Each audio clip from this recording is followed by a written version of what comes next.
Tonight on the MTN News. A wild ride home. We were lucky.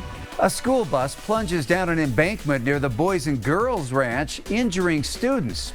They downplayed how severe that accident is. Tonight, what we know about students on board and what happened. And backcountry beauty. You've heard the old adage, don't go chasing waterfalls, but we're doing it anyway in this week's Out and About. The MTN News starts right now. From Montana's news leader, this is the MTN 530 News. Well, good evening and thanks for joining us tonight. I'm Russ Riesinger. And I'm Andrea Lutz. It was a scary bus ride home this afternoon for some Billings students, one they won't likely soon forget. That bus traveling from the Yellowstone Academy blew a tire on Shiloh Road, sending it careening about 40 feet off the road and down an embankment. Fortunately, no one was seriously hurt, but students and their parents were understandably shaken up. Our Charlie Kleps has the latest. And this was the scene when we arrived at that crash on Thursday afternoon. As you can see, that school bus is still 40 feet off of the road after authorities say the driver lost control, leaving 4 students with minor injuries. We were lucky. That's how many were feeling on Thursday. But it could have been a whole lot worse. Parents and first responders rushed to this scene after learning that a school bus carrying 4 students went off of the road and into a ditch, striking trees along the way. But I was shocked that there wasn't a lot more injuries. Courtney Holmquist's child was on the bus and was one of 3 students treated for minor injuries. Somehow the bus managed to stay upright, narrowly missing the ditch. It ended up leaning against this tree. They downplayed how severe that accident is. Andrea Bethel also rushed to the scene to pick up her daughter. She told us she was frustrated with how she was notified and even more startled by what she saw. I thought half of them are going to be severely injured. That's down in a ditch. That's not a couple of feet off the road. School District 2 blames a tire blowout for the crash, but police are investigating. For now in Billings, Charlie Kleps, MTN News. Tonight, the future of a proposed state mental health facility is in limbo. Nearly 2 weeks after Governor Gianforte hit pause on the Eastern Montana project, state authorities face a deadline to spend the $26 million set aside. David J. shows us where things stand and how one local senator is trying to keep it on track. It's on hold. So I am a champion that I believe that it will be a great plus for Eastern Montana. And I do believe the best location will be Yellowstone County, wherever it's at. If it's on hold for a year or so, yes, we will.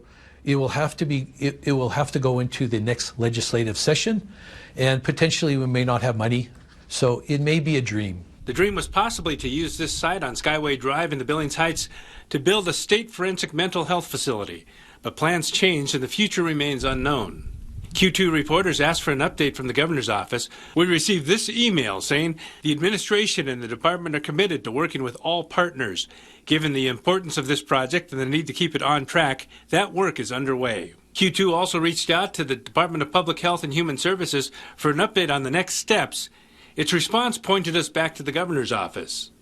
A spokesperson stated, "I would suggest you consider that a joint response from the governor's office and DPHHS because we work very closely together as part of the executive branch of state government." Governor Gianforte says funding for a state mental health facility is a historic investment. We're committed to expanding behavioral health services to make sure every Montanan can get the care they need and live up to their full potential. But city and county officials want more details on that historic investment, saying the state is moving too fast and not providing the community with enough information on what may be coming to town. We have some architectures and some people looking into it, but it has not gone to this point of actual blueprints. It could be 20 beds. It could be 30 beds. We're not sure. Senator Yakowicz is sure of the need to get these questions answered.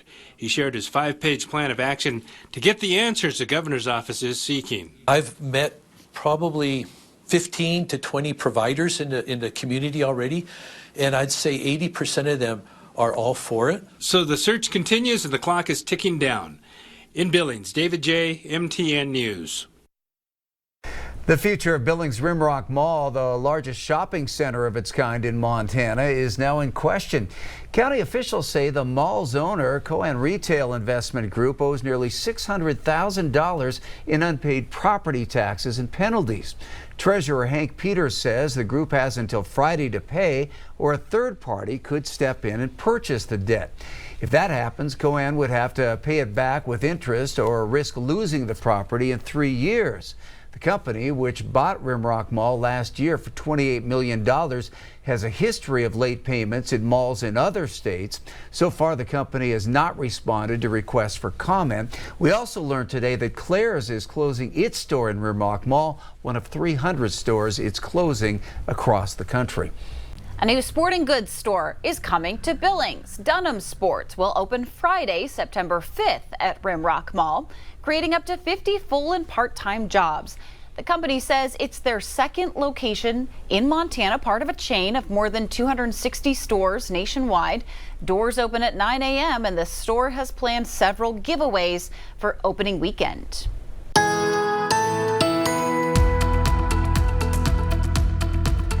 And good Thursday evening, everyone. We have some active weather around the northern Rockies. Monsoon moisture continues to push overhead, and thankfully we are getting some rain, some isolated thunderstorms as well, but active weather for southeastern and south central Montana as well as northern Wyoming. We've had some real thunder bumpers around parts of Park County. Now areas of rain pushing away from Livingston and Clyde Park, getting closer to Harleton. We've also had some rain around Big Timber and some spotty showers near Columbus. We've had some showers and thunderstorms in the vicinity of Cody, but it's more active just to the south of Sheridan. A lot of thunder is audible, but not a lot of rain hitting the rain gauge just yet. We saw some more chances for some showers and storms as we head forward. And then another band of this monsoon moisture pushes in from Carter County through Powder River and Custer County all the way to Rosebud. As you can see, getting around the Forsyth area, some rain showers and thunderstorms near Winnett as well. We have more chances for active weather. I have your forecast for the upcoming Labor Day weekend coming up. The Bighorn County, Wyoming Sheriff's Office says missing climber Grant Gardner has been found dead in the Cloud Peak Wilderness area. A professional climbing team from North Carolina spotted a backpack under a ledge while making camp Tuesday night and alerted authorities. Search and rescue teams launched at first light and located Gardner's remains near the pack. Officials say he appeared to have suffered a tragic accident. The sheriff's office says while the outcome is heartbreaking, it brings closure to Gardner's family. Montana is stepping up law enforcement this Labor Day weekend to keep drivers safe, with impaired driving a leading cause of traffic deaths in our state. The Montana Department of Transportation says this weekend marks the end of the 100 deadliest days. Drivers could face stiff penalties, including jail time and fines of up to $10,000 if they're caught drinking. Last year, alcohol contributed to 34% of Montana's traffic deaths, and officials urge everyone to have a sober ride and report those impaired drivers. Out and About is sponsored by Hardin Chevrolet. After years of closure due to severe flooding, the trail to Woodbine Falls has officially reopened. Yeah, a newly rebuilt bridge will allow hikers to safely cross Woodbine Creek and access that scenic 1.4-mile trail leading to the falls. Isabel Sparts takes us on a journey to experience the beauty of this restored natural landmark in this week's Out and About. It's the Peter family's favorite spot. When I get to the bridge, it's like I have come home. Tucked away in the Custer-Gallatin National Forest, this is the Woodbine Falls Trail. And what's even better is the view at the top. It just keeps going and going. Lots of white water. The Laurel family camps multiple times a summer, but in recent years, their journeys have looked different. We had what was called a 500-year flood. And that was nasty. It basically tore up the existing stream beds. Flooding back in 2022 completely wiped out this area, including a critical bridge. But when this one was rebuilt just earlier this year, it brought back access to the Woodbine Falls once again. And now we're getting to watch Mother Nature bring it back to life. The loss cut off the trail to the falls, but the new bridge is metal and sits several feet higher than the old one. It's a beautiful bridge. Yes, we could tell it was new. You could still smell the treatment on the wood. So now the total 1.4-mile hike is open again for new eyes to discover. We saw the falls. It's beautiful. First time we've been here. Beautiful. Falls are beautiful. Yeah. Especially, we were surprised about the Cascades. And for even those experienced to the area, it's still a sight to behold in Montana. It's kind of a hidden gem. There are still places in Montana that are not overrun, and this is one. To get out, get away. And this is just very, very relaxing. It's a breath of fresh air. In Stillwater County, Isabel Sparts, MTN News. If you watch us on Spectrum, we've got some good news that you're going to want to hear about. The Spot, MTN, is now on Channel 11. Yeah, it's the place for a lot of great sports and more, including Big Sky Conference football.